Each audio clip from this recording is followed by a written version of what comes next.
आज 26 जनवरी जिसको लोग गणतंत्र दिवस के रूप में मानते हैं, जैसा कि आपको पता होगा कि 15 अगस्त 1947 को देश आजाद हो गया।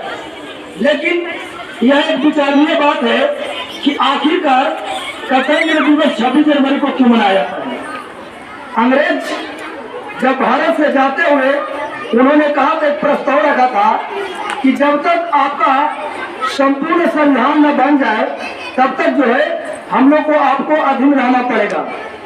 उसी के बिहाफ में 26 नवंबर 1949 को हमारा संविधान जो है बन गया था, परंतु जस्ट उसके 2 महीने बाद जो है 26 नवंबर 1949 को बन गया था, जिसको अंगीकृत के रूप में जाना जाता है। लेकिन 26 जनवरी 1950 को पूर्ण रूप से इसे लागू किया गया था।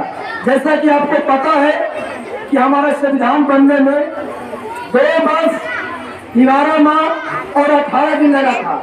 एक लंबी समय अवधि के बाद अंततः 26 जनवरी 1950 को हमारा संविधान बनकर लागू हो गया। उसी दिन महामहिम राष्ट्रपति, आज के दिन राष्ट्रपति जो है लाल किला पर झंडा फहराते हैं, जैसे कि आपको मालूम होगा, और 15 अगस्त को प्रधानमंत्री।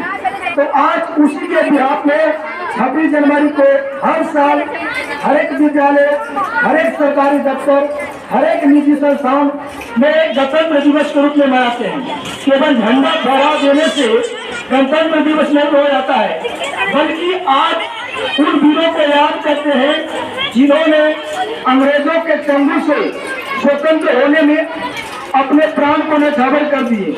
जैसा कि आपको पता होगा कि अंग्रेज जो है हमारे देश पर लगभग 200 वर्षों तक गुलाम किया था। अभी हमारा देश को आजाद हुए 100 साल भी नहीं हुए है, लेकिन अंग्रेज जो है 200 वर्षों तक गुलाम किया था और पूरी तरह से भारत को जो है जंजीर में जकड़े हुए रहा था। और अंत में 200 वर्षों के बाद हमारा भारत स्वतंत्र हुआ। जैसे कि आपको पता है, एक खुशीराम बोस जो 14 वर्ष की उम्र में, सबसे कम उम्र में फांसी की फंदे पर लटक गए थे। अगर आज के समय में किसी को कुछ कहा जाए देश के लिए आगे बढ़ने के, तो बहुत ही भीतर समस्या पैदा हो जाती है। लेकिन उस समय लोगों को जुनून था कि बिना कुछ देखे हुए, अपनी प्राण की परवाह किए हुए भारत माता की जय जयकार करते हुए फांसी की फंदे पर लटक जाते थे। तो साथियों, आज के दिन हम लोग झंडा तोलन करते हैं और शपथ लेते हैं कि किसी भी हाल में अपने देश पर आग नहीं आने देंगे। उसके लिए चाहे जो भी हो, हम लोग अपनी प्राण की बाजी लगा देंगे। ये गणतंत्र दिवस के दिन भारतीय संविधान जो लागू हुआ था, उसमें शपथ लिया गया था कि हम अपने देश को गरीबी, बेरोजगारी और कई तरह के कुरीतियों से मुक्त करेंगे।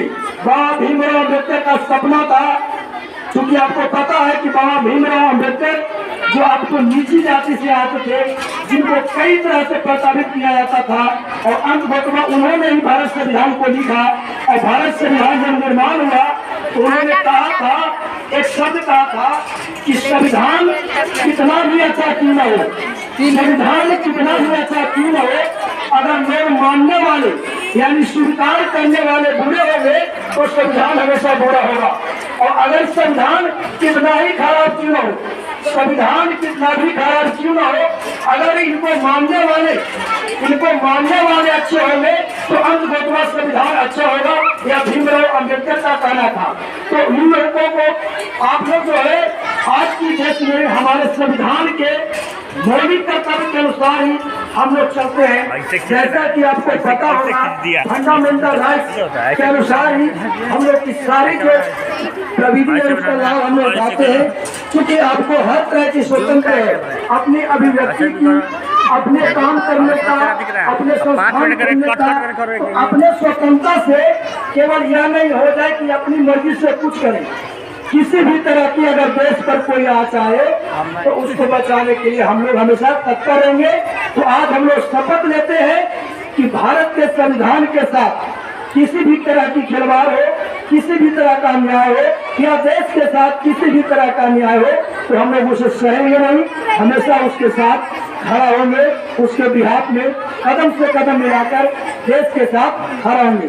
तो नेक्स्ट जो है सारे जहां से अच्छा गाने के लिए जो प्रतिभागी नाम होंगे, कुलसुम क्लास 8 की लड़कियां हैं, कुलसुम आएगी और आफरीन प्रवीण सारे जहां से अच्छा। तो एक बार बोलिए भारत माता की, भारत माता की, भारत माता की, वंदे वंदे, धन्यवाद।